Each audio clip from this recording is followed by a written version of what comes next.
सर्ववेदान्तसिद्धान्त गोचरं गोविन्दं परमानन्दं सद्गुरुं प्रणतोऽस्म्यहम्। ॐ शान्ति शान्ति शान्तिः।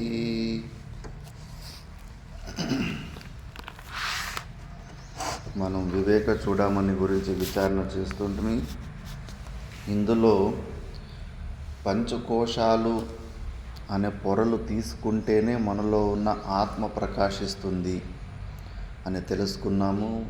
దానికన్నా ముందుగా దృశ్యవర్గం, దృశ్యకోటిలోకి ఏ ఏ వస్తువులు వస్తున్నాయో ఆ వస్తువుల మీదున్న సంబంధం, తాదాత్మ్య సంబంధాన్ని తొలగించుకోవాలి. మళ్ళీ బయట ఫస్ట్ ప్రపంచంలో ఏ వస్తువు పైన కూడా మనకు ఒక విలువ ఉండకూడదు. ఏ వస్తువు మన దగ్గర నుంచి ఉన్నా పోయినా, రామకృష్ణ పరమహంసుల దగ్గరకు కూడా పెద్దగా వైరాగ్యం గురించి చెప్తుంటాడంట. రామకృష్ణ పరమహంసులు అన్నంట, వరే నువ్వు ఇంత వైరాగ్యం గురించి చెప్తావు, నీ దగ్గర ఒకవేళ ఒక 10 కోట్ల డబ్బులు ఉంటే దాన్ని ఎవరైనా అడిగితే ఇచ్చేస్తావా అన్నంట. ఇచ్చేస్తాను గురుగారు అన్నాడంట. మరి నీ దగ్గర ఇల్లు ఉంటే ఇచ్చేస్తావా ఎవరికనంటే ఇచ్చేస్తాను గురుగారు అన్నాడంట. మరి నీ దగ్గర అంటే ధోతి, వాడి దగ్గర 2 ధోతీలు 2 కోపీనాలు ఉన్నాయంట. మరి నీ దగ్గర 2 ధోతీలు ఉన్నాయి, ఎవరైనా అడిగితే ఇచ్చేస్తావా అన్నట్టు ఆగిపోయాడంట అక్కడ. ఎందుకంటే వాడి దగ్గర 10 కోట్ల డబ్బులు లేదు, ఇల్లు లేదు, అందుకే ఇచ్చేస్తానన్నాడు. ఇప్పుడు వాడి దగ్గర 2 ధోతీలు 2 కోపీనాలు ఉన్నాయి. మరి నీ దగ్గర ఉంటే ఇంకొనికి ఇచ్చేస్తావంటే కన్నా ఆగిపోయాడు, ఏమీ చెప్పలేదంట. అట్లా మనకు తెలియకుండా సూక్ష్మంలో ఎన్నో వస్తువుల మీద మోహం ఉంటుంది. ఈ శరీరం మీద, ఈ శరీరానికి అనుకూలమైన డబ్బుల గురించి కానీ, సంపత్తి గురించి కానీ, వాటి మీద ఉన్న విలువలు పోలేదు మనకు. ఆ విలువలు ఎప్పటి వరకు పోదో జగత్ సత్యత్వ బుద్ధి 200% ఉంటుంది. జగత్తులో అది సత్యమైన వస్తువు అని దానికంత విలువ పెట్టుకున్నప్పుడు బయట ఉన్న పొరలే పోదు, మమభావం అంటారు. ఆ మమభావము ఎప్పటి వరకు ఉంటుందో ఈ శరీరంలో ఉన్న ఏ అహంభావం పోవడానికి ఆస్కారం ఉండదు. అందుకే ఇప్పుడు చోటా మహారాజుకి ఎవరో 100 రూపాయలు దక్షిణ ఇచ్చిపోతే బుర్రంతా పాడైపోయిందంట. దీనికి పుస్తకం తీసుకుందనా, లేదా ఏమైనా తినే వస్తువులు తీసుకుందనా, పెన్ను తీసుకుందనా, పుస్తకం తీసుకుందనా, లేదా ఇంకొకరికి ఎవరికైనా సహాయం చేద్దని డబ్బులతోటి అని వృత్తుల మీద వృత్తులు పుడుతున్నాయంట. మళ్ళీ గురుగారి దగ్గరికి పోయి, గురుగారు ఇట్లా డిస్టర్బ్ అయిపోయినట్టు, ఎందుకురా అంటే ఇట్లా ఎవరో ఒక 100 రూపాయలు దక్షిణ ఇచ్చిపోయారు, దీనివల్ల ఊరికే మనసు ఆలోచిస్తాం, దీన్ని ఏం చేయాలి, ఎట్లా చేయాలని. పెండ తీసుకురమ్మన్నా, పెండ తీసుకొచ్చేసి ఆ 100 రూపాయల పెండలకు పెట్టేసి గంగా నదిలో వదిలేయమన్నారు.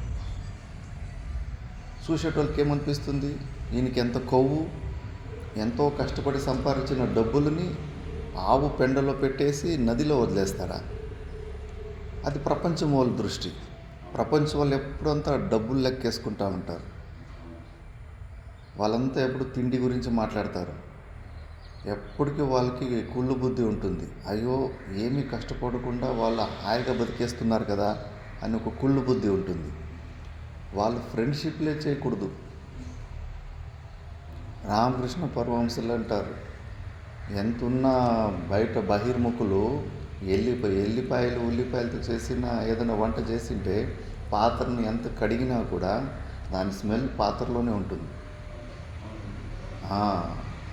అలాంటి వాళ్ళు బహిర్ముఖుల సహవాసం మనం చేస్తే సంసారం వైపు లాక్కెళ్ళే వాళ్ళ బుద్ధులు మనకు వచ్చేస్తాయి. వాళ్ళ బుద్ధులు ఉండకూడదు. సాధువులు ఆలోచన చేసే విధానం వేరులా ఉంటుంది, వాళ్ళు ఆలోచన చేసే విధానం ఏముంటుంది. వాళ్ళకంతా ఇప్పుడు ఈ డబ్బులంటే విలువ, వస్తువులంటే విలువ, ఈ విలువలన్నీ ఇంకా మనకు కూడా నేర్పించేస్తారు. వాళ్ళకి వాటి మీద విపరీతమైన ఆసక్తి ఉంటుంది, మనకు కూడా ఇంకా నేర్పిస్తారు. నువ్వు కూడా ఈ వస్తువుల మీద బాగా శ్రద్ధ పెట్టుకో, దీని మీద విలువ పెంచుకో అని. ఇంకెక్కడ మళ్ళీ జగత్తు మిథ్యా అని ఎట్లా వస్తుంది? ఏదన్నా ఒక వస్తువు నాకు ఇది పనికి వస్తుంది, ప్రయోజనం ఉంది అనే బుద్ధి ఉన్నప్పుడు మళ్ళీ ఆ వస్తువుతోటి మనము బంధం అయిపోయింటుంది. ఆ వస్తువు ఉంటే నాకు సుఖం ఉంటుంది, ఆ వస్తువు నా దగ్గర లేకపోతే కనుక నాకు కష్టాలు వస్తాయి అనే భావన వచ్చేస్తూ ఉంటుంది. మన ఆత్మలో ఉన్న సుఖము బయట ఉన్న ఏ వస్తువులతోటి ఆధారపడి లేదు. అది సహజమైన ఆనందం మనది. ఎవ్వడి తొక్క ఎవ్వడి అవసరము లేదు మనకు. ఈ శరీరం అవసరము లేదు, మనసు బుద్ధుల అవసరం కూడా లేదు. అది మన స్వరూపము. అలా ఉన్నప్పుడు ఆ వస్తువులు ఉంటేనే సుఖంగా ఉంటుంది, ఆ వస్తువులు మన దగ్గర లేకపోతే సుఖంగా లేదని రాంగ్ కన్క్లూజన్ను మన జీవితాన్ని నాశనం చేస్తుంది. ఏమి బుద్ధ భగవానుడికి అంత పెద్ద సామ్రాజ్యము ఇల్లు వదిలిపెట్టుకొని ఎందుకు రావాలనిపించింది?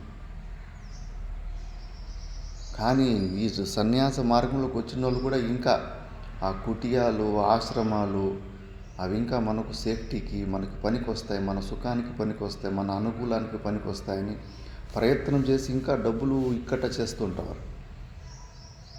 బుద్ధ భగవానుడేమో ఆల్రెడీ అన్ని సంపత్తులు, అన్ని వ్యవస్థలు ఉండేవాడు, దాన్ని వదులుకొని వస్తున్నారు. దేన్నైతే వదులుకొని వచ్చేసారు యోగులు, దానికోసం మిగతా వాళ్ళు ప్రయత్నం చేస్తుంటారు పొందాలి అని చెప్పేసి. అక్కడ ఏమి మరి బుద్ధ భగవానుడు పిచ్చోడా? ఎందుకు దాన్ని వదిలిపెట్టాడు? అందులో ఏమీ అనుకూలత లేదు, ఇంకా మన జీవితాన్ని నాశనం చేస్తాయి. ఫెసిలిటీలు, సౌలతులు మన జీవితాన్ని నాశనం చేస్తాయి. మన జ్ఞాననిష్టను పొందకుండా వీటి మీద ఆసక్తి వచ్చేస్తుంది. చెప్పాను కదా, మా తాత గురువులు ఫ్రెండు ఫస్ట్ వాళ్ళు 4 సంవత్సరాలు ఓంకారేశ్వరంలో, అది అడవిది, అక్కడ ఒక రాగి చెట్టు ఉంటుంది, ఇప్పుడు పెద్ద చెట్టు అయిపోయింది. అడవిలో ఆ రాగి చెట్టు ఉంటే అప్పుడు వచ్చి మేకలు వచ్చి ఆకలి తిన్నా ఏమి వీళ్ళకి సంబంధం లే, తినుకుంటే తినుకోపోనీలే అని చెప్పేసి.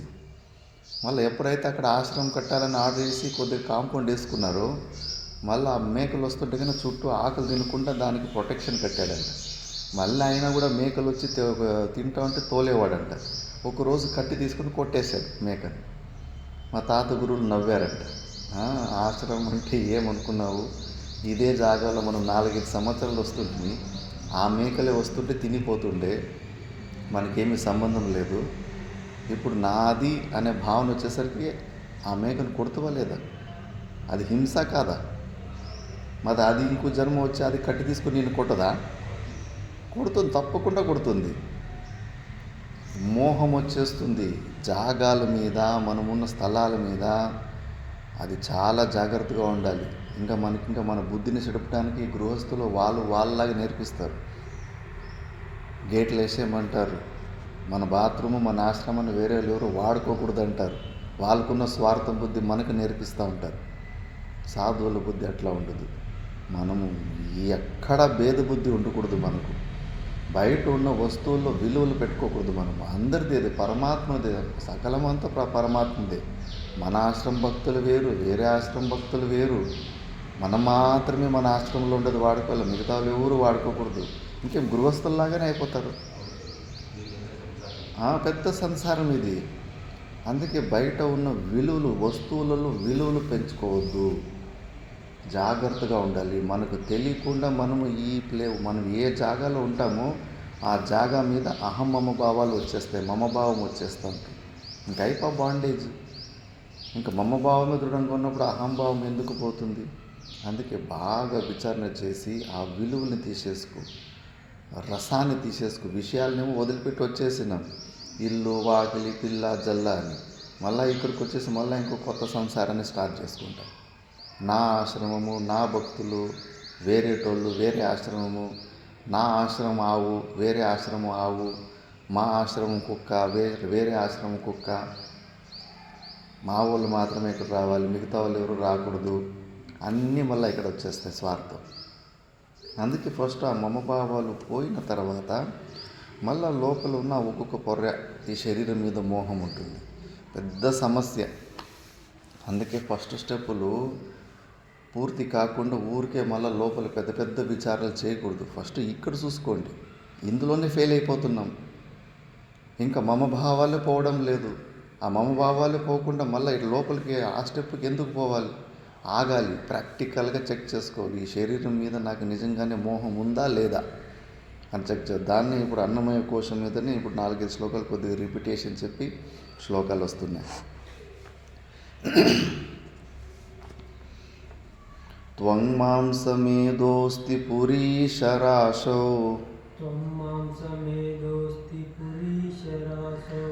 అహం మతిం మూఢజనః కరోతి విలక్షణం వేత్తి విచారశీలో నిజస్వరూపం పరమార్థభూతం. త్వం మాంసమేదోస్తి పురీశరాశో అహం మతిం మూఢజనః కరోతి విలక్షణం వేత్తి విచారశీలో నిజస్వరూపం పరమార్థభూతం.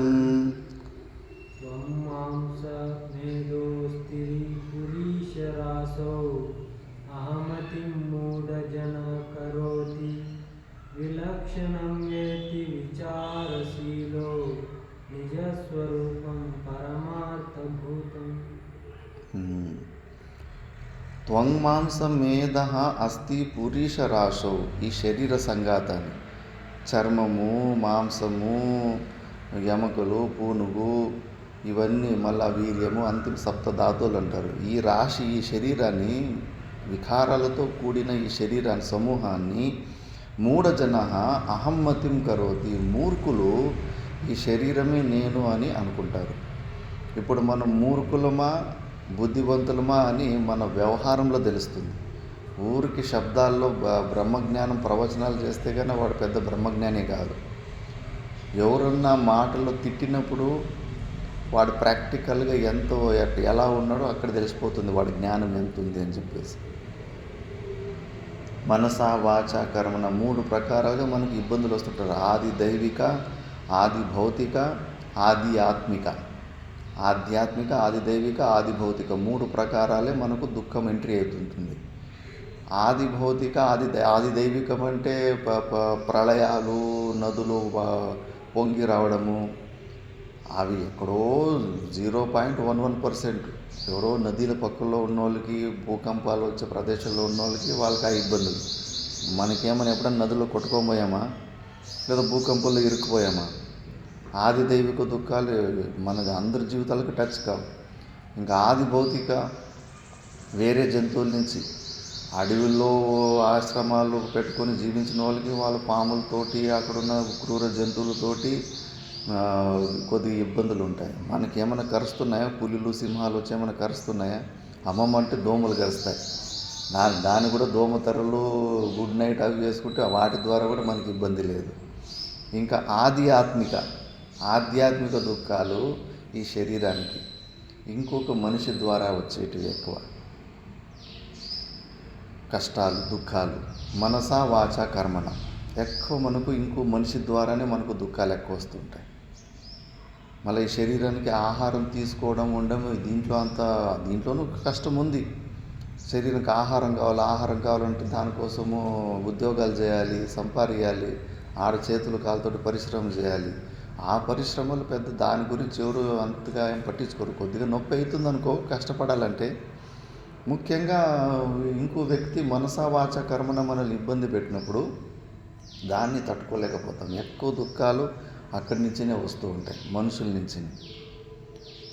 మరి ఇలాంటి శరీరాన్ని నేనే ఈ శరీరం అని మూర్ఖులు అనుకుంటూ ఉంటారు.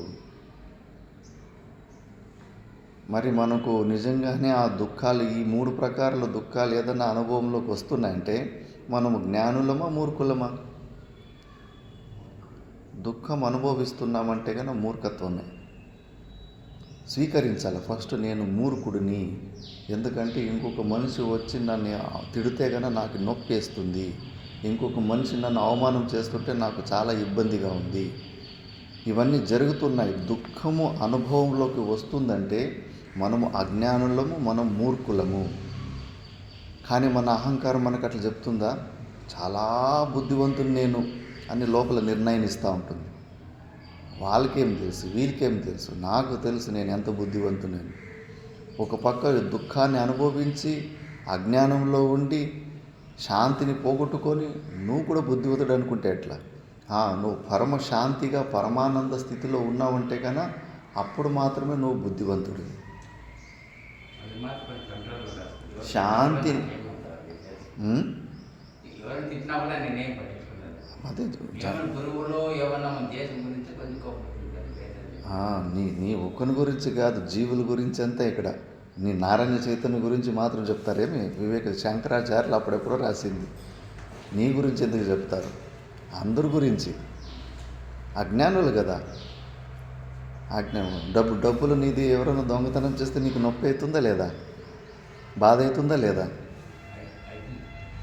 మరి బాధ అవుతుంటే కన్నా అది మిథ్యా వస్తున్నా సత్యమైన వస్తున్న డబ్బులు? మిథ్యా వస్తువు అయినప్పుడు నీకు బాధ అవుతుందంటే నువ్వు దాన్ని మిథ్యా వస్తువు చూడలేవు, అది సత్యమైన వస్తువులాగానే చూస్తావు.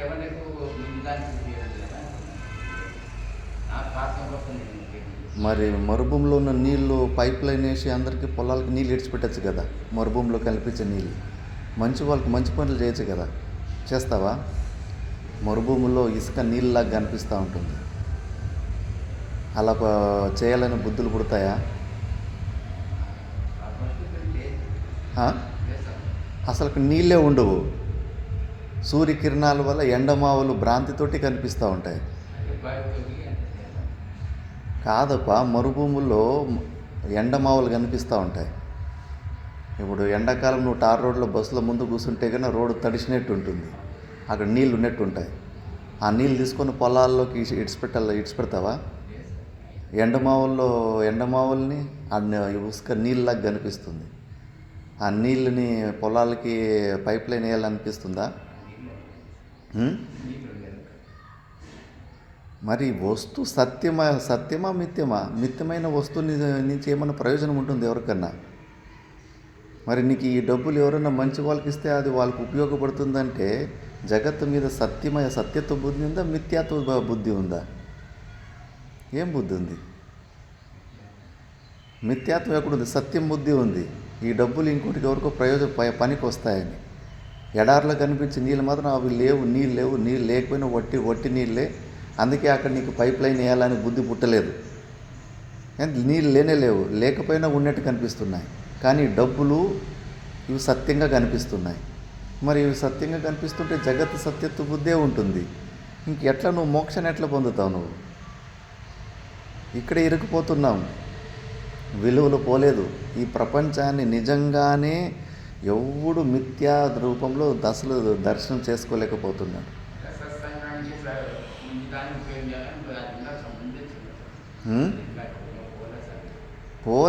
పోదది.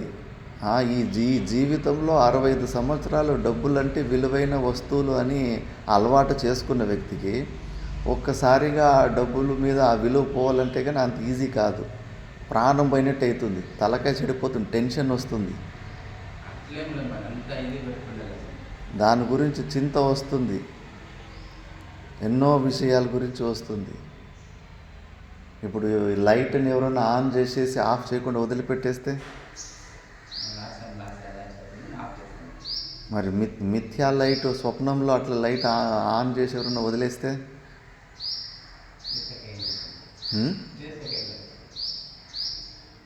అందుకే సాధకులైన వాళ్ళు బయట ప్రపంచంలో ఎక్కువ ధ్యానం ఇవ్వకూడదు. ఇలాంటి అలవాటులే మనకు జగత్ సత్యత్వ బుద్ధిని ఎక్కువ పెంచుతూ ఉంటాయి.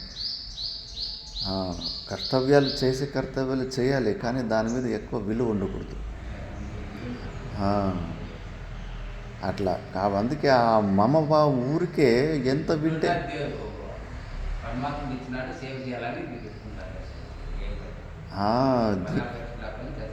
ఇప్పుడు ముందుగా ఇక్కడే ఆగిపోయింది బండి. ప్రపంచంలో ఉన్న వస్తువుల్లో ఇంకా విలువే పోలేదు మనకు. మళ్ళీ ముందుకెందుకు విచారం చేయాలి?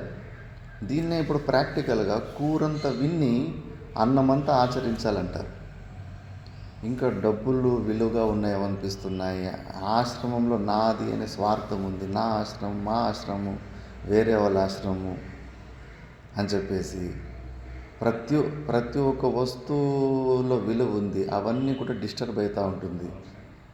అవన్నీ డిస్టర్బ్ ఉన్నప్పుడు మరి ప్రపంచంలో సత్యత్వ బుద్ధి ఉందా? అసలు ప్రపంచంలో ఉన్న వస్తువులు సత్యం అనుకుంటామా, మిథ్య అనుకుంటున్నామా? సత్యమని అనుకుంటున్నాము. పెద్ద పొరపాటు అది. బుద్ధ భగవానుడు ముందు శిష్యులకంతా అంతఃకరణ శుద్ధి కోసము ఊర్లకి పోయి వాళ్ళకి పోయి సహాయం చేయండి, అప్పుడు మీ ప్రవచనాలు వింటారంటే గన వాళ్ళు శిష్యులు పోయి రైతులకి పొలంలో పని చేస్తుంటే వీళ్ళు కూడా వాళ్ళతో పాటు పొలం చేసి వాళ్ళకంతా సహాయం చేసిన తర్వాత వాళ్ళకు వీళ్ళ మీద శ్రద్ధ వస్తుంది. శ్రద్ధ వచ్చిన తర్వాత మళ్ళీ వీళ్ళు సాయంత్రం కూర్చొని కొంచెం ప్రవచనం చెప్తే వాళ్ళు వినేవాళ్ళంట. అంటే ముందు సహాయం చేయడం నేర్పించాడు, మళ్ళీ లాస్ట్ మూమెంట్లో అంతా శ్రవణము నిధ్యాసనం అంతా నేర్పించిన తర్వాత మళ్ళీ నడుచుకొని పోతా ఉంటే సైడ్లో ఒక రోగి అరుస్తూ ఉన్నాడు. అంతా పడిపోయినాడు కింద, విపరీతంగా రోగంతో బాధతోటి అరుస్తున్నాడు, సహాయం చేయండి అని చెప్పేసి. బుద్ధ భగవానుడు చూసి కూడా చూడనట్టుగా ముందుకు నడుచుకొని వెళ్ళిపోతూ ఉంటాడు. శిష్యులు అడుగుతారు, అయ్యో గురుదేవా, మీరు ఇంకో వ్యక్తి బాధల్లో ఉంటే వాడికి సహాయం చేయండి అని నేర్పించిన వాళ్ళు, వాడంత బాధతోటి విలవిల కొట్లాడుకుంటున్నాడు, పట్టించుకోకుండా ముందుకు వెళ్ళిపోతున్నారు, ఏంటంటే ఇది నా కర్తవ్యం కాదు అన్నాడు. షాక్ అయిపోయారు శిష్యులు. ఇది నా కర్తవ్యం కాదు అన్నాడు. షాక్ అయిపోయారు శిష్యులు. అయ్యయ్యో, ఇన్ని రోజులు దయా చూపియాలి, కరుణ చూపియాలి అని చెప్పేసి ఇప్పుడేంటి గురుగారు మాకు అర్థం కాలేదన్నారంట. చూడు నాయన, పుణ్యకర్మలు కూడా అంతఃకరణ శుద్ధివంత అంతవరకునే పెట్టుకోవాలి.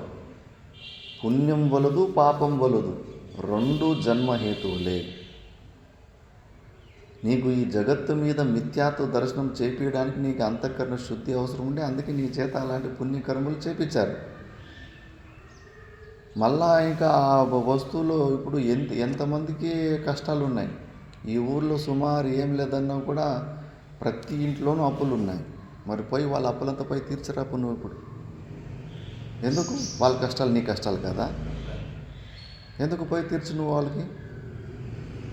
పొలంలో పత్తి ఏరుతున్నారు, కూలీలు దొరకడం లేదు, పోయి అందరి పత్తి పై చేసిరాపు సహాయం. ఎంతమందికి చేస్తావు? ఎంత ఆట చేస్తావు? ఏమవుతుంది నీ నుంచి?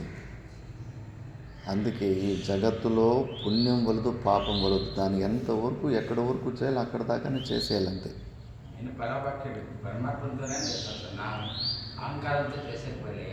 నీకు అర్థమే అవుతా లేదు. ప్రపంచం వైపు చూడొద్దని శాస్త్రం చెప్తా ఉంది. అయ్యో పాపం అని అనిపిస్తూ ఉంటుంది కదా, పడిపోతావు, అక్కడే మాయ పట్టేస్తుంది. మాయని నీ ప్రపంచంలోని నిన్ను పైనకి మోక్షం కాకుండా అంటే కన్నా ఒక కష్టాల్లో ఉన్న వ్యక్తిని నీ ఎదురుగడ పెట్టేస్తే నీ ఎమోషనల్లో కరిగిపోతావు.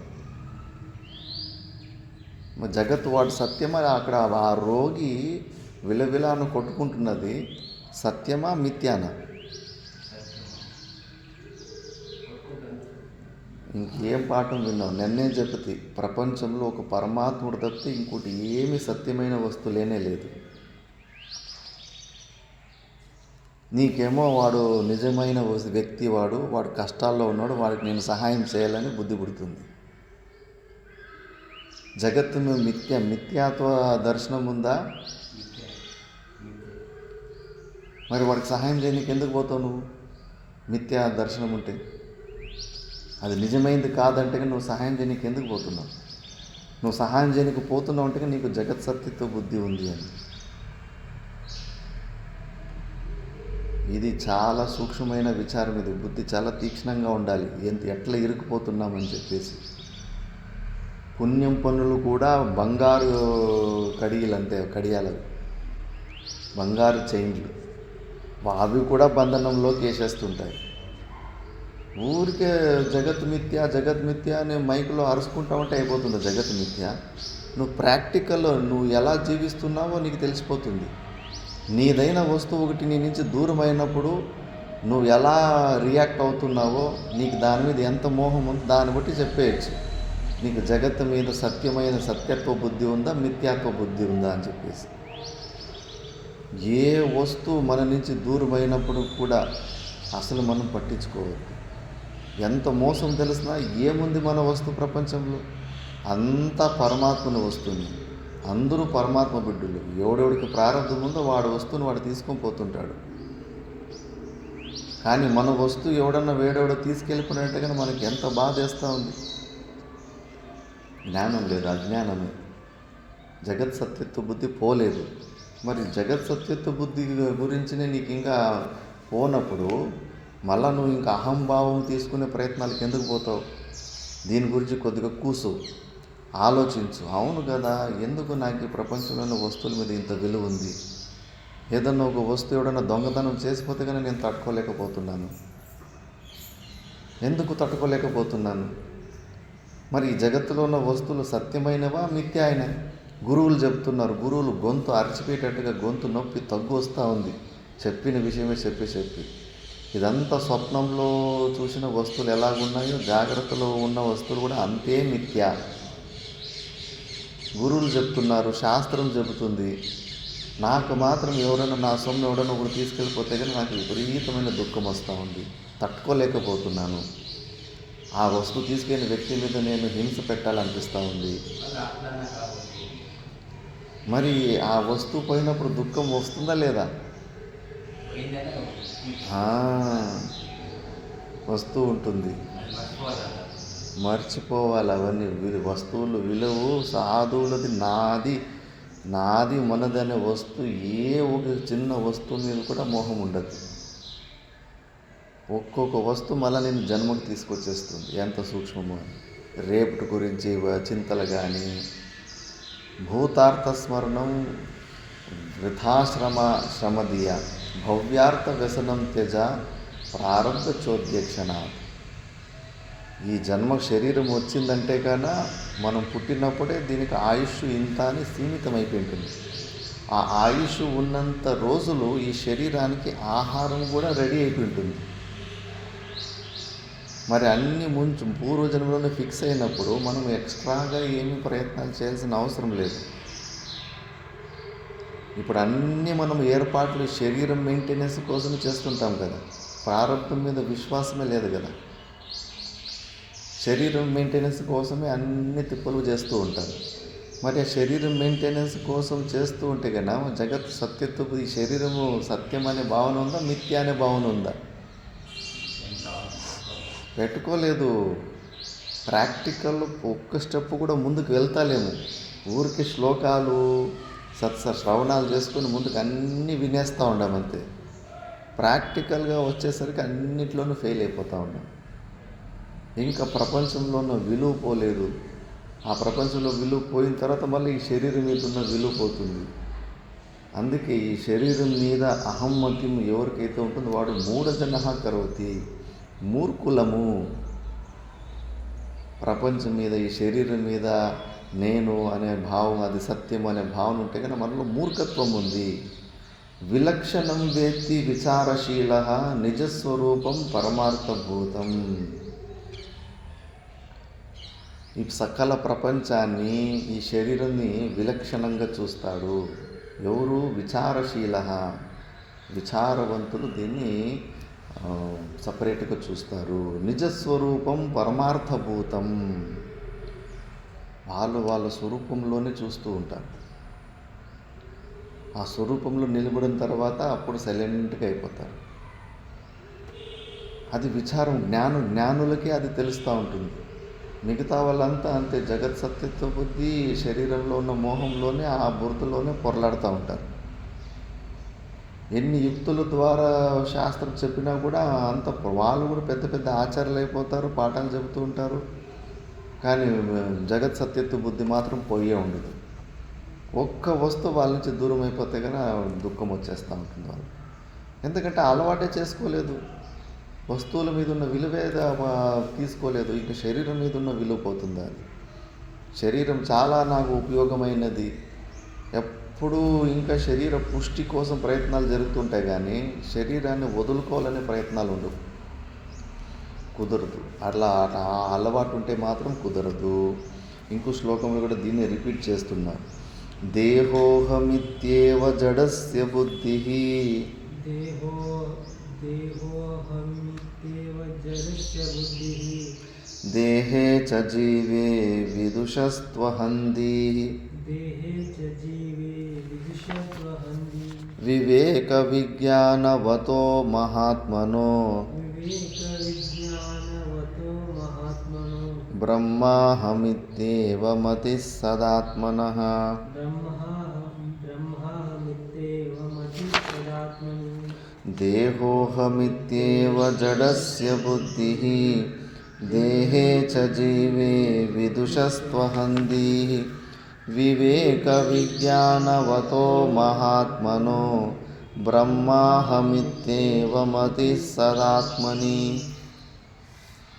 देहोऽहमित्येव जडस्य बुद्धिः देहे च जीवे विदुषत्वहन्ति विवेकविज्ञानवतो महात्मनो ब्रह्मावमित्येव मतिः सदात्मनि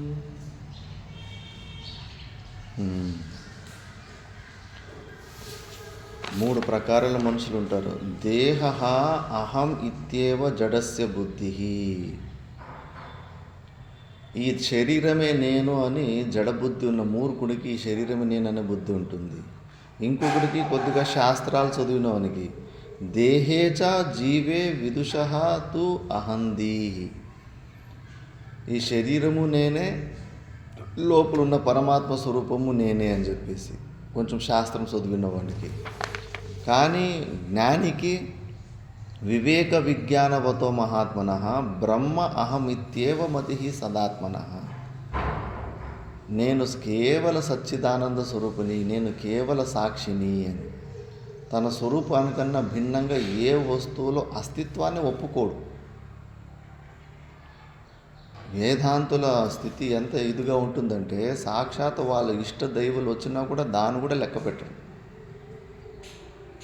ధనరాజగిరి మహారాజ్ రిషికేశ్ కైలాసాశ్రమం స్థాపకుడు. మంచి ఇలాంటి శ్రవణ మన నిధిధ్యాసనాలు చెప్పి చెట్ల కిందనే అంతా వాళ్ళంతా అభ్యాసం చేసుకున్నారు. ఆశ్రమాలు కూడా ఏం కట్టలేదు. ఆయన లాస్ట్ మూమెంట్లో ఇంకా సమాధి స్థితి అభ్యాసం చేసుకుంటున్నప్పుడు శివుడు దర్శనం ఇచ్చాడు. చూడప్ప, నాది హరిద్వార్ కనకల్లో నాదొక శివలింగం ఉంది, దానిపైన ఎర్ర చుక్క ఒకటి ఉంటుంది, దానికి ఎవరు పూజ చేయలేకపోతున్నారు, నువ్వు ఆ శివలింగాన్ని తీసుకొచ్చి ఇక్కడ స్థాపన చేయి. సామాన్య వ్యక్తులు శివుడు సాక్షాత్ దర్శనం ఇస్తే కానీ ఎంత ఎమోషనల్ అయిపోతారు భగవంతుని దర్శనం అంటే. అసలు పట్టించుకోలేదు. నాకేంటి ఇది, ఎందుకంటే దృశ్యత్వాత్ మిథ్య. కంటికి ఏదైనా మనకు కంటికి కనిపించింది, దాని గురించి జ్ఞానం అయిపోయిందంటే అదంతా మిథ్యా వస్తువు. దేని గురించి అయినా అయిపోయింది, ఎంత పెద్ద దాని గురించి అయినా జ్ఞానం అయిపోయిందంటే దాని గురించి అంటే అది దృశ్య వస్తువు, దృశ్య కోటికి వచ్చేస్తుంది. మైకు జ్ఞానం మనకు అయిపోయిందంటే కానీ దానికన్నా భిన్నంగా మనం ఉన్నాం. మైకు మన స్వరూపం కాదు. సగుణ సాకార ఈశ్వరుని జ్ఞానం కూడా నీకు అయిపోయింది, కంటికి కనిపిస్తున్నాడు అంటే దృశ్య కోటిలోకి వచ్చేసాడు. కాబట్టి వాళ్ళు దాని గురించి తలజెప్పుకోరు. అలాంటి సృష్టికర్త అయిన సాక్షాత్తు ఈశ్వరుడు వస్తేనే పట్టించుకోలేదు. మనం చిన్న చిన్న వస్తువుల్లో ఉన్న విలువ పోగొట్టుకోలేదు. మనం అన్ని సత్యం సత్యం అనిపిస్తూ ఉంటాం.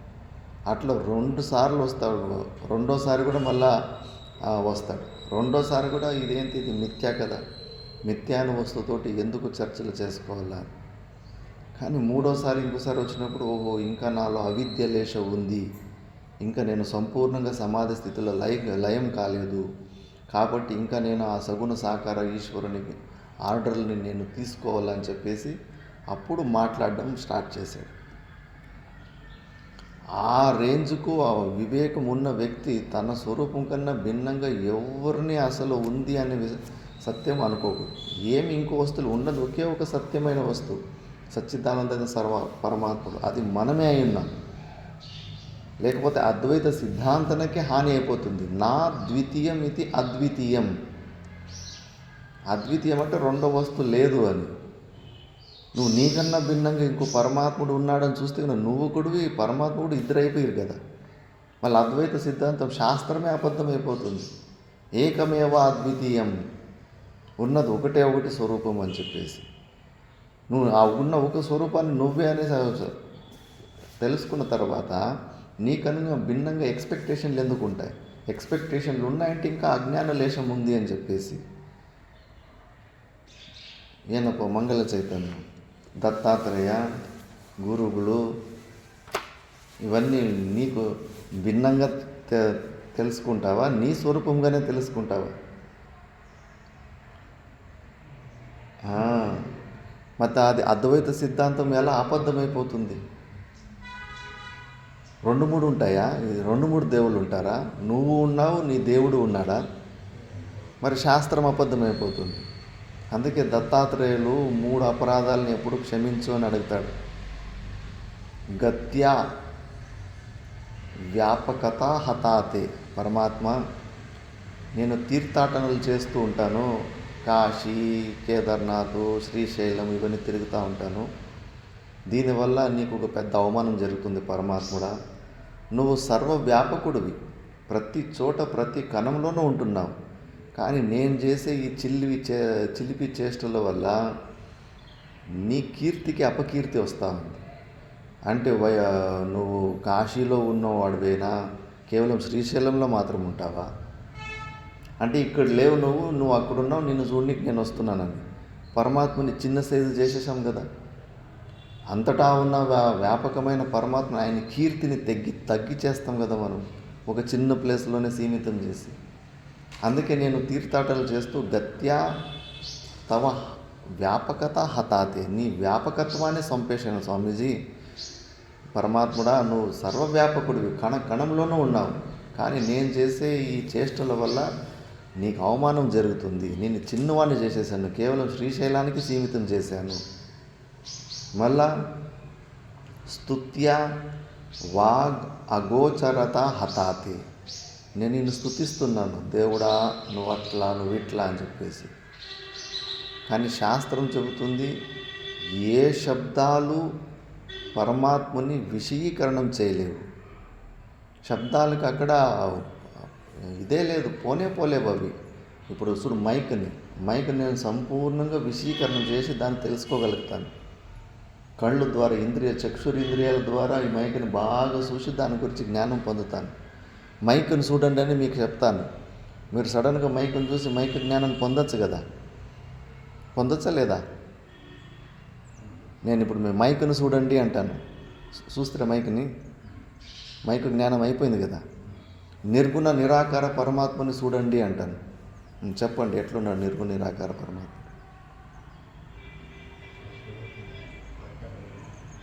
ఎట్లున్నాడు? కలర్ ఎంత, హైట్ ఎంత, సైజ్ ఎంత, ఏమొస్తుంది బుర్రలో? నువ్వు కళ్ళు మూసుకొని కూడా మైక్ గురించి తెలుసుకున్నట్టే కన్నా మైక్ రూపం నీకు కంట్లో వస్తుందా లేదా? వస్తుంది. నిర్గుణ నిరాకరణైన పరమాత్మని చూడండి అని నేను చెప్పాను. ఇప్పుడు కనిపిస్తున్నాడా? బుర్రలో ఏమన్నా వస్తుందా? పరమాత్మని కలర్ కానీ, సైజు కానీ, తూకం కానీ ఏమన్నా కనిపిస్తుందా?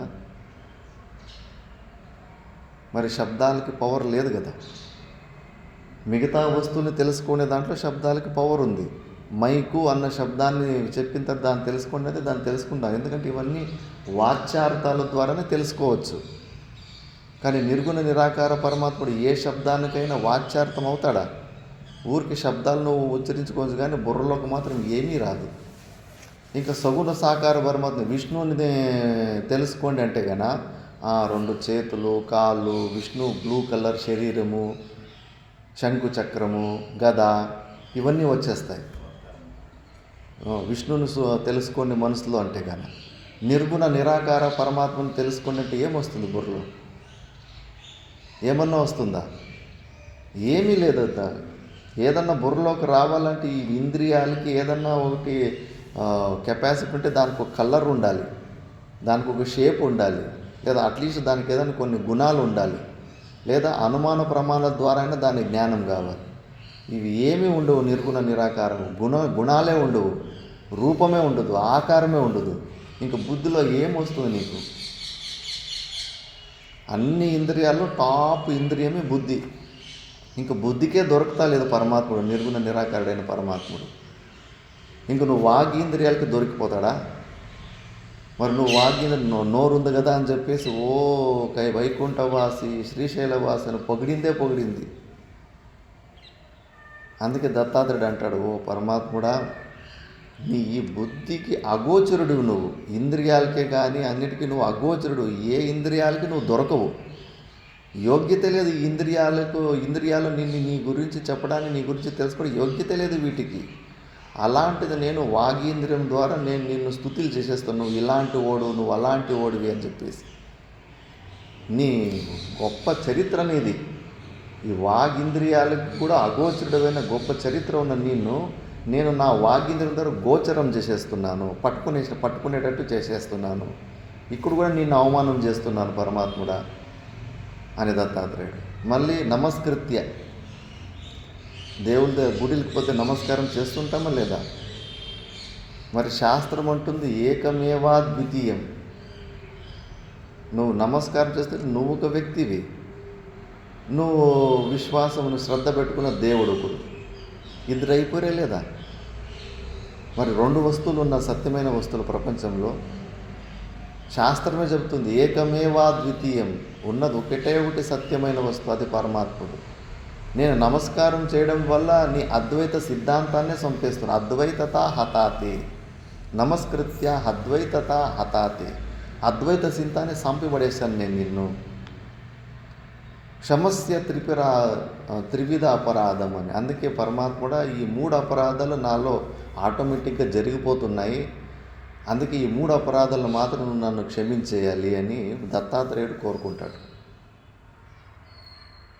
ఇది వాస్తవం. అందుకే పరమాత్మని, అందుకే జ్ఞాని వివేక విజ్ఞానవత మహాత్మన బ్రహ్మ అహమిత్యేవ మతి, నేను అహం బ్రహ్మాస్మి అని, సాక్షాత్ సచ్చిదానంద స్వరూపునది నేనే ఉన్నానని ఇలాగ ఎవడిది ఎప్పుడు అదే మతి, ఏవమతి ఏవకారం సదాత్మన, ఎప్పుడు అలాంటి భావనలోనే ఉంటాడు. కొద్దిగా బుద్ధి పని చేస్తున్నంతసేపు ప్రతి క్షణము నేను ఆ సచ్చిదానంద స్వరూపుణ్ణే, ఈ శరీరాలకి సంబంధించిన క్రియలు నాకు ఏమీ సంబంధం లేదని ఎప్పటికీ అదే భావనలో ఉండాలి. ఆ భావనలో ఉన్నప్పుడు మనము ఈ అహంకారం అనేది స్పృశించదు. అది మర్చిపోయినామంటే కానీ ఆవరణ శక్తి, విక్షేప శక్తి, నేను జీవుల్ని, నేను మనిషిని, నేను పుట్టి సచ్చేవాడిని, అన్నీ అనర్థాలు వచ్చేస్తుంటాయి. మరి ఆ వృత్తి ఎప్పటికీ అలాగే మర్చిపోకుండా ఉండాలంటే కానీ నువ్వు అభ్యాసం చేయాలి. నేను జీవుడనే అభ్యాసం అనాది కాలం నుంచి చేసుకొని వచ్చాం. అంత విపరీతమైన అభ్యాసం చేసుకొని వచ్చిన వాళ్ళు రోజు ఇలా శ్రవణ మననాదులు చేసుకుంటా ఉంటే నీకు అభ్యాసం వస్తుంది కదా. ప్రతి గంట, ప్రతి క్షణము గురువులు ఉపదేశము, నువ్వు సచ్చిదానంద స్వరూపుడివి, నువ్వు సచ్చిదానంద స్వరూపుడు అని మళ్ళీ మళ్ళీ మళ్ళీ మళ్ళీ బుద్ధి యాక్టివ్గా ఉన్నంతసేపు నువ్వు దాన్ని మర్చిపోకూడదు. ఒకే బ్రహ్మాకార వృత్తిలాగా పెట్టుకోవాలి. ఇంకా మనసు మన స్వరూపం గురించి ఆలోచించకుండా బయట విషయాల గురించి ఆలోచిస్తుందంటే కన్నా ఇంకా బయట విషయాల్లో మిథ్యాత్వ బుద్ధి రాలేదు. మనసుకు ఊరికే కొద్దిగా చెవుల ద్వారా వినిపిస్తున్నాం అంతే, యుక్తుల ద్వారా మనం ఇంకా మనసుకు నచ్చజెప్పలేదు. అందుకే మనసు అన్నిటి గురించి ఆలోచిస్తూ ఉంటుంది. ఇప్పుడు ఎండమావుల గురించి ఏమైనా ఆలోచిస్తూ ఉందా? ఆకాశంలోన బ్లూ కలర్ గురించి ఏమైనా మనసు ఆలోచిస్తుందా? ఎందుకంటే అది ఊరికే లేనిది ఊరికే కట్టుబట్టిగా కనిపిస్తుంది అని. మిథ్యా వస్తువు అని తెలిసిపోయిన తర్వాత దాని గురించి ఎక్కువ స్వప్నాల గురించి, వచ్చిన స్వప్నాల గురించి ఎక్కువ టైం వేస్ట్ చేసుకుంటామా? ఏదో కాసేపు వచ్చింది, పోయింది, అయిపోయింది, కేల్కతం దుకాణం ఉంది. కానీ జాగ్రత్త అవస్థలో ఉన్న విషయాల గురించి మనసు ఎంత ఆలోచిస్తూ ఉంది. మరి అక్కడే కదా మనం ఎక్సర్సైజ్ చేయాల్సింది. కూర్చోవాలి. అయ్యో గురుగారు చెప్తున్నారు ప్రపంచంలో ఉన్నది వస్తువులన్నీ కూడా మిథ్యా వస్తువు అని. నా పాడు మనసు ఇంకా ఆ మిథ్యా వస్తువుల గురించి ఎందుకు ఆలోచిస్తూ ఉంది? అదే మనసుకి కూర్చొని, ఓ మనసా, ఎందుకు వీటి గురించి ఎందుకు ఆలోచిస్తున్నావు? వాస్తవంగా లేనే లేవు. ఏదైనా సత్యమైన వస్తువులు ఉంటే నువ్వు ఆలోచిస్తే ఏదైనా నీకు పనికి వస్తాయి. ఏమీ లేనే లేవు. అలాంటి లేని వస్తువుల గురించి ఎందుకు టైం వేస్ట్ చేసుకుంటున్నావు మనసా? నువ్వు స్వరూపం గురించి తిరిగిపో, అంతర్ముఖి అయిపో. అదొకటే సత్యమైన వస్తువు. సచ్చిదానంద స్వరూపుడు సాక్షి రూపంలో ఏది ఉన్నావో అదొకటే సత్యమైన వస్తువు. మిథ్యా వస్తువులని వింటూ కూడా నువ్వు మళ్ళా మిథ్యా వస్తువుల గురించి ఆలోచన చేసి టైం వేస్ట్ ఎందుకు చేసుకుంటున్నావు? ఇక్కడ కూర్చోవాలి. ఊరికి కాస్త వినేసి ముందుకు వెళ్ళిపోవడం కాదు. ఇక్కడేమైనా ప్రాసెస్. గంటలు గంటలు కూర్చొని ఎందుకు, ఏమవుతా ఉంది, ఎందుకు ఇంకా ఈ ప్రపంచాన్ని నేను మిథ్యా రూపంలో చూడలేకపోతున్నాను? అన్నీ సత్యంగానే కనిపిస్తున్నాయి. అన్నీ శరీరంలో ఉండాలి, ఇంకా బతకాలని అనిపిస్తూ ఉంది. శరీరమే కాదు అని శాస్త్రం చెప్తా ఉంది. నాకేమో ఇంకా నేను ఈ శరీరంలోనే బతికి ఉండాలని దృఢమైన కోరిక ఉంది. అన్ని ప్రొటెక్షన్లు శరీరాన్ని కాపాడుకుంటూనే ఉన్నాను. శరీరం నుంచి బయటికి వెళ్ళిపోవాలని కోరిక ఇంకా సరిగ్గా పుట్టడం లేదు. ఇది ఎక్స్ట్రా లగేజ్ లాగా అనిపిస్తూనే లేదు. ఊరికి ఎంత విని ఏం చేసుకోవాలి? కాస్త కూర్చొని విచారణ చేస్తే మనసుకు యుక్తుల ద్వారా మనము సంజాయిస్తే అది వదిలిపెట్టేస్తుంది. ఊరికే కొద్దిగా శ్రవణంలో వినేసి ఈ షోలో వినేది ఆ షోలో వదిలిపెట్టేస్తే కనుక ఏం ప్రయోజనం? మిథ్యాత్వ దర్శనం అయితా లేదు. ప్రతి ఒక్కడికి ఏదో తెలుసుకున్నాను ఊరికే నాటకం చేస్తున్నాడు. ప్రాక్టికాలిటీలో ఒక్క వస్తువు మీద కూడా విలువ పోలేదు. అన్ని వస్తువుల్లో విలువలు అలాగే ఉన్నాయి. ఎక్కడ మిథ్యాత్వ దర్శనం ఉంది? ఇప్పుడు ప్లాస్టిక్ అన్నము, ప్లాస్టిక్ తోటి చేసిన సాంబార్ చేస్తే తింటామా? దాన్ని తినాల. ఫ్రూట్స్ ఉంటాయి, నిజమైన ఫ్రూట్స్ ఒక పక్క ఉంటాయి. ప్లాస్టిక్ తోటి కూడా ఫ్రూట్స్ డిజైన్లు చేస్తారు. అవి ప్లాస్టిక్వి అని ఫ్రూట్స్ ఉన్నాయని తర్వాత దాన్ని తినాలని మనకు అనిపిస్తుందా? కానీ రోజు భోజనం చేస్తున్నామా లేదా? మిథ్యా అని అనిపిస్తుందా తినే భోజనం కానీ ఏమన్నా కానీ? మిథ్యా అని అనిపిస్తూ ఉందా? సత్యమని అనిపిస్తూ ఉంది. మెయిన్ అక్కడ ఇక్కడ కూర్చొని ఆలోచన చేయాలి. ఏంటిది మిథ్యా? అది ఒకవేళ అది ఏది నిష్ప్రయోజనత్వం ఉంది అంటే కనుక దాన్ని తినాలి, చేయాలని ఎందుకు అనిపిస్తూ ఉంది?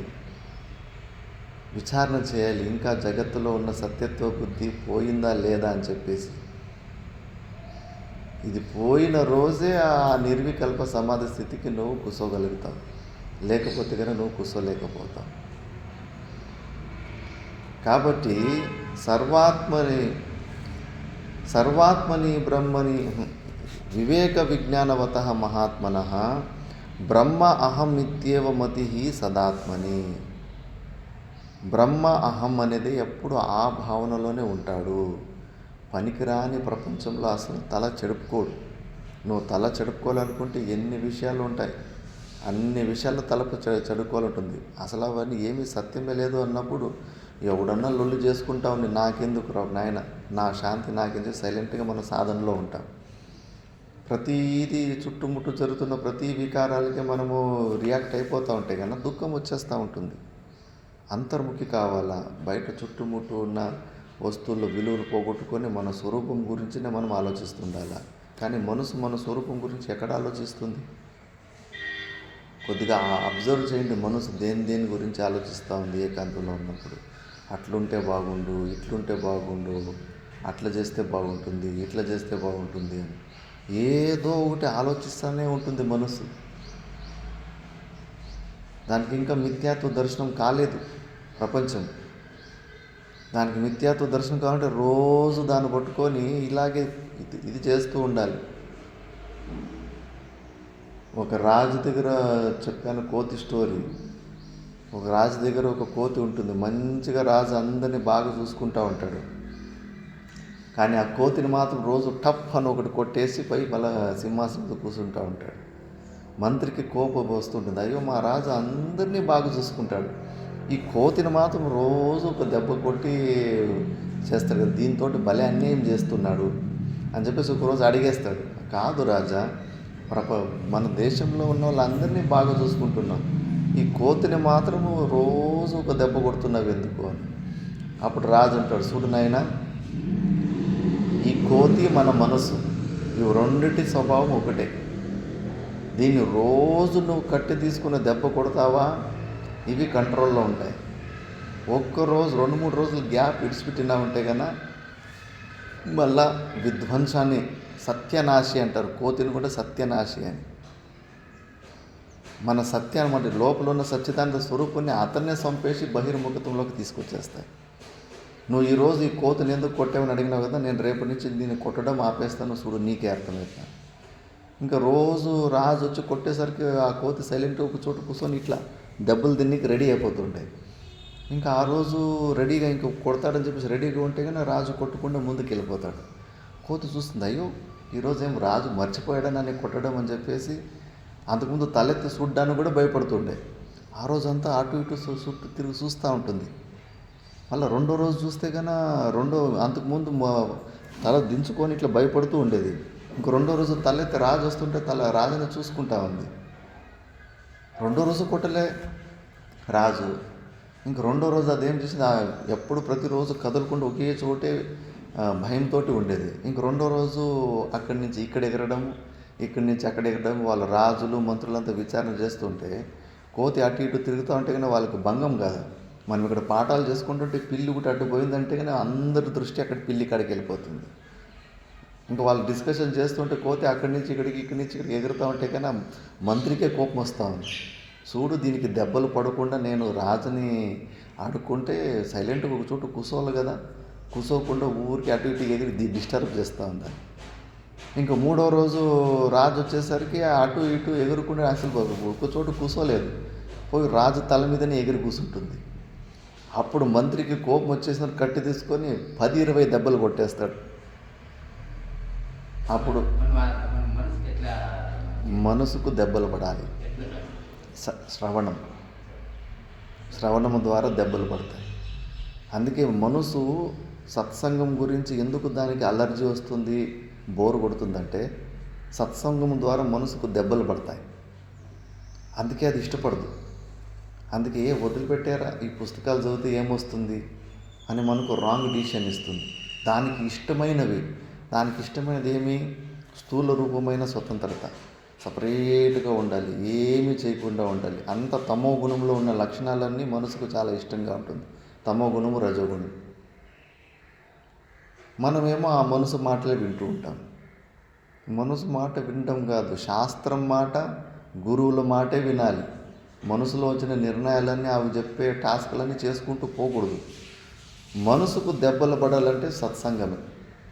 రోజు దానికి ఒక దెబ్బ పడతా ఉంటే కానీ అప్పుడు అది బహిర్ముఖతను వదిలిపెట్టేస్తుంది.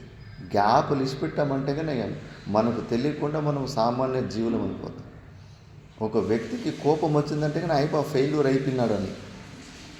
కారణాలు నువ్వు 1000 చెప్పు, 2000 చెప్పు, కారణాల్లో ఎప్పుడు వేరేటోడిదే తప్పు అని చూపిస్తాం. మనది తప్పు అని మాత్రం ఎప్పుడు చెప్పుకోము. వేరేటోడి తప్పు, దానివల్ల నాకు కోపం వచ్చిందని. కోపం వచ్చిందంటే అజ్ఞానమే, కోపం వచ్చిందంటే మూర్ఖత్వమే. కోరికలు లేనిదే కోపం రాదు. నీకు ఏదో కోరిక ఉంది, ఆ కోరికకు విఘ్నం జరిగింది. ఆ విఘ్నం జరిగినప్పుడు నీకు కోపం వచ్చింది. ఇంకేమి నువ్వు జీవుడు అనుకుంటున్నావా, నేను సచ్చిదానంద స్వరూపుడు అనుకుంటున్నావా? 200% నువ్వు జీవుడు అనే భావంలోనే ఉన్నావు. మరి జీవుడు అనే భావంలోనే నువ్వు ఉండాలనుకుంటే కానీ ఈ మార్గానికి ఎందుకు వచ్చావు? గృహస్థుల్లాగా అక్కడే జీవనం చేసుకోవచ్చు కదా. ఈ మార్గానికి వచ్చినావంటే జీవభావాన్ని చంపి పరమాత్మ భావాన్ని పొందడానికి వచ్చావు. నీకు జీవుని చంపాలని వచ్చిన వాడివి, జీవుని ఒక్క మాట అంటే నువ్వు తట్టుకోలేకపోతున్నావు. జీవభావాన్ని పుష్టి చేయడానికి వచ్చావా, దాన్ని చంపాలని వచ్చావు? జీవభావాన్ని చంపాలనుకుంటే కన్నా ఈ శరీరానికి సంబంధించిన నొప్పులు దావి ఏమి స్వీకరించకూడదు కదా. కానీ ప్రతి క్షణము ఈ శరీరానికి ఉన్న నొప్పులు, సమస్యలన్నీ మన సమస్యలన్నీ స్వీకరిస్తున్నాం. అందుకే గురువులు ఒప్పుకోరు, మూలాన్ని చూసేస్తారు. ఇద్దరు విద్యార్థులు కొట్టుకుంటూ మా గురుగారి దగ్గరికి షికాయతలకు వస్తూ ఉంటారు. మా గురు పెద్ద ఆశ్రమం కాదు, ఇంకా అది ఓంకారేశ్వరం. రోజు 4-5 పంచాయతీలు ఉంటాయి. మొన్న తిరిగేటప్పుడు కూడా వారంలో ఫోనుల్లో 4-5 పంచాయతీలు ఫోన్లో నేను గురుగారి వెనకాల సీట్లోనే ఉంటాయి. అక్కడ ఆశ్రమంలో గొడవ చేసుకున్నారు. రోజు 2-3 ఎక్కువ మంది ఉన్నప్పుడు రోజు 2-3 ఫైటింగ్ చేసుకుంటూ ఉంటారు. దానికి మళ్ళీ పంచాయతీ చేయాలి. ఒకరికి న్యాయం చెప్తే ఇంకొకరికి కోపం.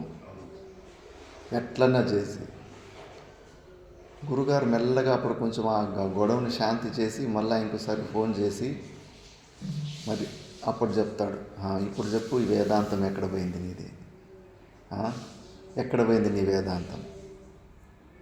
మరి నువ్వు దేనికి వచ్చావు? ఇల్లు అవన్నీ ఇల్లు అమ్మ నాన్న అన్నీ వదిలిపెట్టేసి ఎందుకు వచ్చావు? నువ్వు నీ జీవభావాన్ని పుష్టి చేసుకోవడానికి వచ్చావా, లేదా నీ జీవభావాన్ని చంపుకోవడానికి వచ్చావా? మరి నీ జీవభావాన్ని చంపుకోవడానికి వచ్చిన వ్యక్తివి నువ్వు నీకు కోపం ఎందుకు వచ్చింది? నువ్వు జీవుడు అని నమ్మినందుకే కదా నీకు కోపం వచ్చింది. లేకపోతే కానీ మన సచ్చిదానంద స్వరూపాన్ని ఎవరు మాటలు కానీ ఏ ఇంద్రియాలకి గోచరం కాదు మన స్వరూపం. అగోచర స్వరూపం శబ్దాలకు.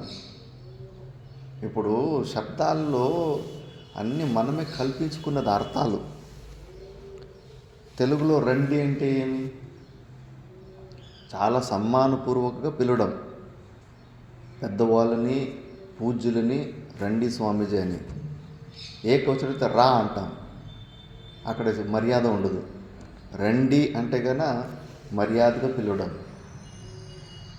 ఇక్కడి నుంచి ఆంధ్ర వాళ్ళు ఎక్కువ చారోధామ యాత్రకు పోయారు. నా ముంగుట ఒకటి జరిగింది. ఈ శబ్దంతో భలే గొడవలు జరిగినాయి. అక్కడ యమునోత్రిలో పైనుంచి అక్కడున్న ఆడవాళ్ళు గడ్డి కోసుకొని మోపలు వేసుకొని కిందికి దిగుతున్నారు. వీళ్ళు ఆంధ్రప్రదేశ్లో కింది నుంచి పైకి ఎక్కుతున్నారు యమునోత్రిలో పైకి. నేను అక్కడ ఎక్కుతా ఉంటే వాళ్ళతోటే తెలుగు వాళ్ళు తెలుగు మాట్లాడుకుంటున్నారు. మగవాళ్ళు కొద్దిగా ముందుగా వెళ్ళిపోయింది. ఇంకా ఆడవాళ్ళు ఎక్కడం కొద్దిగా లేటు నిదానంగా వస్తున్నందుకు మగవాళ్ళకి అక్కడ కూర్చొని వెయిట్ చేసి, ఏంది అంత నిదానంగా వస్తున్నారు, రండి రండి అన్నారు. రండి అంటే కన్నా రండి అంటే లంజా అని హిందీలో అర్థం. వాళ్ళు గడ్డి మోపు తీసుకొని పోతున్న వాళ్ళు తిరిగి అదే టైంకి అక్కడికి వచ్చారు. మమ్మల్ని రండి మమ్మల్ని లంజా అంటున్నాడా అని చెప్పేసింది. ఆ కొడుకులు ఉంటాయి కదా, కొడుకులు తీసి గొంతు మీద పెట్టారు, కోసేస్తామని చెప్పేసి. మళ్ళా అక్కడ ఇంకా తెలుగు హిందీ వచ్చి ఇంకోరు కూడా ఎవరో వ్యక్తి ఉంటారు. నేను దగ్గరికి పోతే లేదు ఆ తెలుగు భాషలో ఇట్లా రండి అంటే సమ్మానపూర్వక వాళ్ళ ఆడవాళ్ళని పిలుస్తున్నాడు. మళ్ళీ వెనక వాళ్ళు ఆడవాళ్ళని చూసారు కదా, వాళ్ళు రౌండ్ ఉండొచ్చు, వాళ్ళ భార్యల్ని పిలుచుకుంటున్నారు అని చెప్పేసి పెద్ద గొడవ అయిపోయేది. కోసేసేవాళ్ళు వాళ్ళేమి కోపం వస్తే కానీ. మరి శబ్దాలకి ఆ అర్థాలు ఎవరు కల్పించుకుంది? ఇక్కడేమో రండి అంటే పిలవడం అని, అక్కడేమో రండి అంటే లంజా అని అర్థం పెట్టుకున్నారు. శబ్దాలకి అర్థాలు అన్నీ మనమే కదా పెట్టుకునేది, మనుషులమే కదా. మరి అంత వీక్గా ఉన్న శబ్దాలు మనల్ని ఎట్లు హింస పెడతాయి? విచారణ చేసుకోలేదు. ఆ శబ్దాలకి అర్థం మనమే పెట్టుకొని మనమే హింసపడిపోతున్నాం. కొన్ని బూతుల్లో కూడా ఏమీ అర్థమే ఉండదు, ఊరికే కోపం వచ్చేస్తూ ఉంటుంది. అది తిట్టు అని మనమే దానికి ఒక బిలీవ్ సిస్టమ్స్ అన్నవి కొన్ని నమ్మేసినాం. ఎన్నో బూతులు ఉంటాయి తెలుగులో కూడా, దానికి ఏమీ అర్థమే ఉండదు, అయినా ఆ మాటలంటే కోపం వస్తుంది. ఆంధ్రప్రదేశ్లో నీ అమ్మ అంటారు. నీ అమ్మ అంటే ఏం అర్థం? కోపం ఎందుకు వస్తుంది అందరికీ? యువర్ మదర్, నిమ్మ తాయి, ఆప్కి మా. ఇందులో ఏముంది? చెడు ఏముంది?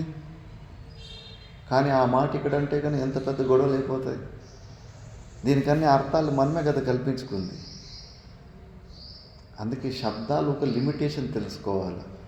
అలాంటి శబ్దాలు మనల్ని షేక్ చేసేస్తున్నాయి, ఆడిచ్చేస్తున్నాయి అంటే విచారణమే చేస్తలేము. అసలు శబ్దాలు మన సచ్చిదానంద స్వరూపాన్ని విషయీకరణం చేయలేవు, టచ్ కూడా చేయలేవు మనల్ని.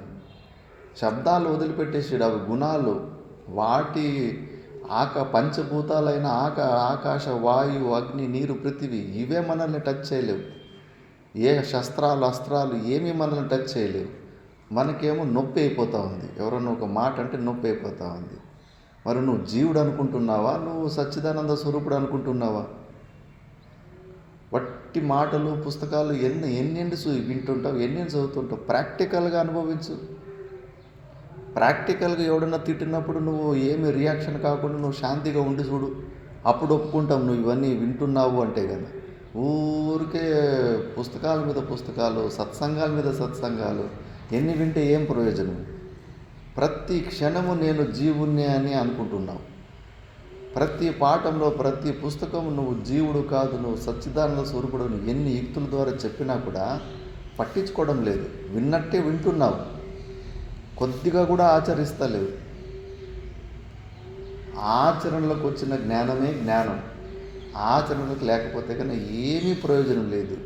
ఊరికే ముందుకు శ్లోకాలు అవి ఇవి ఊరికే చదువుకుంటూ పోతా ఉంటే ఏమీ ప్రయోజనం లేదు. మొదటి స్టెప్పులు, బేసిక్ స్టెప్పులు ఇక్కడే రిపేర్ కావాలి. ఇది ఏమీ రిపేర్ చేసుకోరు, పుస్తకాలు పూర్తి అయిపోతాయి. అయ్యో వేదాంతం కూడా అంతా విన్నాను, నాకేమీ దొరకలేదు. ఎందుకు దొరుకుతుంది? ఊరికే వింటున్నావు, ఒకటి కూడా ఆచరిస్తలేవు. ఇంకా ఎవరన్నా ఒక మాట అంటే తట్టుకోలేకపోతున్నావు.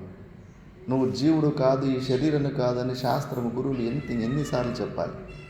కాబట్టి జ్ఞాని అయినవాడు, అందుకే ఇక్కడ శాస్త్రజ్ఞానం ఉన్నవాడు కూడా శాస్త్రజ్ఞానం దేహేచ జీవేచ విదుష త్వహంది. వాడు శరీరము నేను అనుకుంటాడు, లోపల సచ్చిదానంద స్వరూపుడు నేను అని. వాడు కూడా పూర్తిగా తెలుసుకోడు, శాస్త్రాలు చదివినోడు కూడా.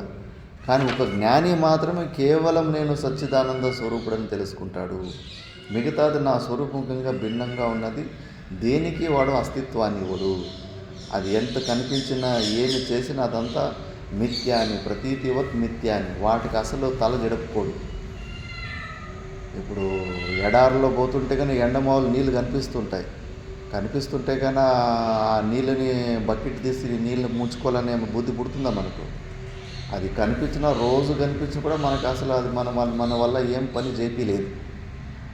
కానీ మిగతా ప్రపంచంలో మిగతా వస్తువులు మన చేత ఉరికి తెచ్చేస్తున్నాయి, పనులు చేపించేస్తున్నాయి, ప్రవృత్తి నివృత్తి కర్మలు చేపించేస్తున్నాయి. ఎందుకంటే మనం సత్యత్వ బుద్ధి ఉంది కాబట్టి. మనకు మిథ్యాత్వ బుద్ధి వచ్చిన రోజు ఇంకా అన్ని సైలెంట్గా కూర్చొని నిర్వికల్ప సమాధి స్థితికి వెళ్ళిపోతాం. ఆ స్థితికి వెళ్ళలేకపోతున్నామంటే ఇంకా జగత్తులో ఉన్న సత్యత్వ బుద్ధి పోనే లేదు. మరి అక్కడే పని చేయి, అక్కడే ఎక్సర్సైజ్ చేయి, అక్కడే సాధన చేయి. ఆ సాధన, ఆ మిథ్యాత్వ బుద్ధిని తెచ్చుకో, సత్యత్వ బుద్ధిని పోగొట్టుకో.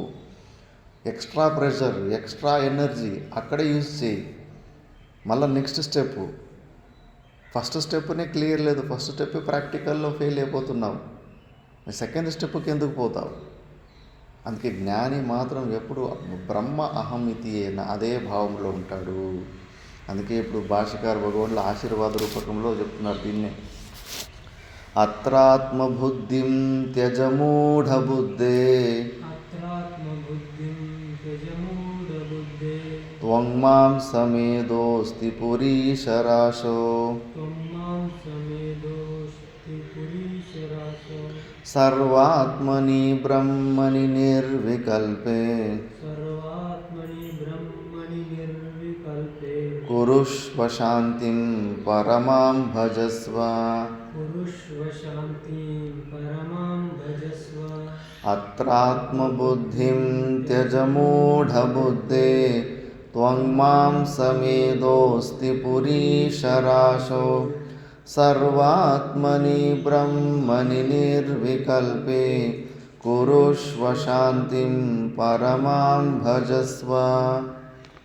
అత్రాత్మబుద్ధిం త్యజమూఢబుద్ధే త్వం మాం సమేదోస్తి పురీశరాశో సర్వాత్మని బ్రహ్మణి నిర్వికల్పే కురుష్వ శాంతిం పరమాం భజస్వ.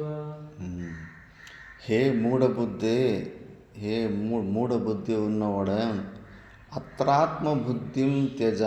ఈ శరీరం ఎక్కడ అంటే త్వంమాంసం మేధోస్తి పురుషరాశు.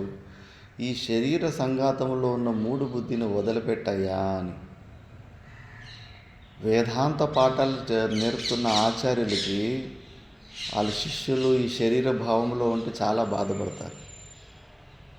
నేనైతే మా గురుగారి దగ్గర 4 సంవత్సరాలు ఒక్కసారి షికాయత్ తీసుకొని పోయినాను. అక్కడ ఇంకో గురుబాయ్ ఉంటాడు, మేనేజర్గా అని పని చేస్తుంటాడు. వాడికి నాకు ఒకసారి గొడవ అయిపోయింది. గొడవ అంటే పెద్దదేం కాదు, నన్ను వాడేదో ఒక మాట గట్టిగా మందలించాడు అంతే. 4 సంవత్సరంలో ఒకటే షికాయత్ నాది. గురువులకి ఇష్టం ఉండదు. అప్పుడేమో సమస్యని వాణ్ణే తిట్టారు, నాది తప్పు కూడా ఏమీ లేదు. కాకపోతే గురువులకి వేదాంతం ఎక్కడ పోయింది, 4 సంవత్సరాలు నా దగ్గర వేదాంతం వింటివి, వాడు ఒక మాట అన్నాడని వచ్చేసి నా దగ్గరకు వచ్చి షికాయతు చెప్తివి, నీకు బాధ కలిగిందా లేదా వాడి మాట అన్నా? కలిగింది గురుగారు. ఆలోచించు. ఇంకా నీ జుట్టు వాళ్ళ అందరి చేతిలో ఉన్నట్టే కదా, ఎవడైనా నేను ఇబ్బంది పెట్టచ్చు ఇప్పుడు. మరి అలాంటి మనసును తీసుకుని నువ్వు ఎలా సుఖంగా ఉంటావు? వేదాంతాన్ని ఇలాంటి సమయంలో, ఇలాంటి ప్రతికూల సమయంలోనే అప్లై చేయాలి కదా. కారణాలు ఎన్నన్నా ఉండొచ్చు. ఇప్పుడు నువ్వు జీవుడు అనుకున్నావా, సచ్చిదానంద స్వరూపుడు అనుకున్నావా అన్నారు. జీవుడే స్వామి. జీవభావం లేకుండానే కోపం వస్తుందా?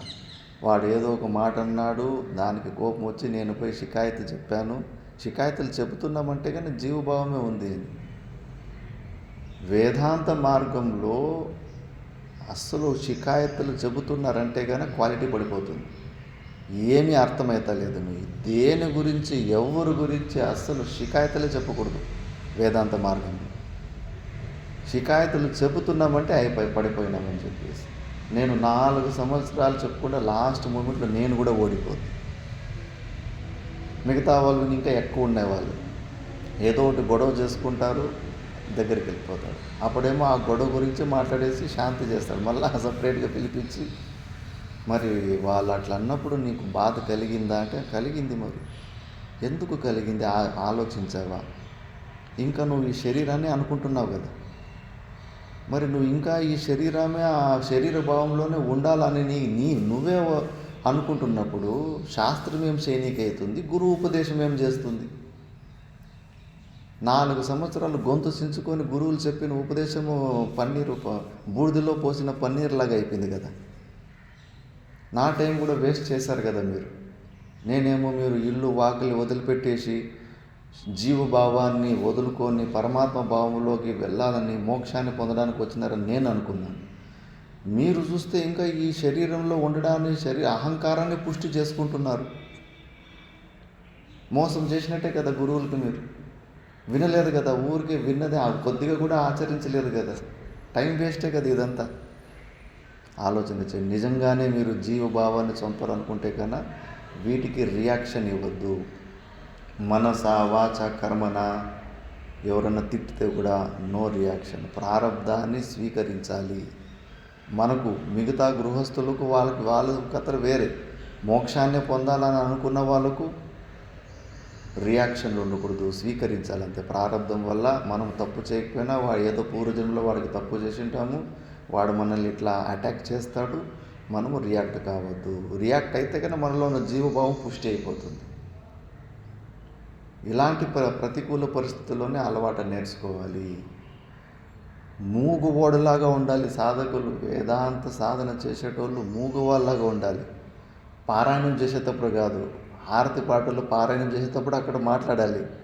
మిగతా సమయంలో వ్యవహారంలో ఇది మూగువాళ్ళ ఆశ్రమంలాగా ఉండాలి. అంత అంతర్ముఖులు కావాలి. ఇంద్రియాలని ఎంత అవకాశం అయితే, ఎంత కళ్ళు మూసుకునే అవకాశం ఉంటే అంత కళ్ళు మూసుకొనే ఉండాలి. ఎంత చెవులు మూసుకునే అవకాశం ఉంటే చెవులు మూసుకొనే ఉండాలి. బయటికి అసలు ఎక్స్పోజే కావద్దు.